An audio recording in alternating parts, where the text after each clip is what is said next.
रसूल कायनात ने फरमाया, रब करीम फरमाते हैं जब मेरा बंदा हाथ उठाता है ना तो मुझे हया आती है कि मैं खाली कैसे लौटा दूं इसके।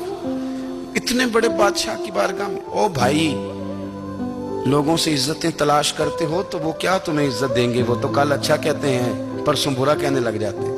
न देखो दुनिया की तरफ, दुनिया रुला देती है। न राजी करो बंदों को, बंदे थका देते हैं। न पीछे भागो, हर वक्त दुनियादारों के ये इंसान को कमजोर कर देते हैं। वो तो करीम ही बड़ा है। दो आंसू जमीन पर बाद में गिरते हैं, बंदे के गुनाह सारे पहले माफ फरमा देता है। नबी पाक अलैहिस्सलाम ने फरमाया, अपने दुख लोगों के सामने ना बयान कर दो, सेठों नवाबों को ना बताते फिरना, दुनियादारों के सामने जाके ना रोना कि मैं तकलीफ में हूं। पर मैं अगर दुनियादारों को दुख बताओगे रब तुम्हें कभी गनी नहीं करेगा। और लोग हैं कि उल्टा मजाक उड़ाएंगे। आपकी जिससे बड़ी पक्की यारी है ना, पक्की, वो तब तक पक्की है जब तक आपने 50,000 मांगा नहीं। और जिस वक्त आपने कह दिया कि मैं मजबूर हूं मेरी मदद कर, तो फिर खत्म हो गई दोस्ती। लोगों के ताल्लुकात आपके साथ तब तक हैं जब तक आप उनसे कोई जरूरत वाबस्ता नहीं करते।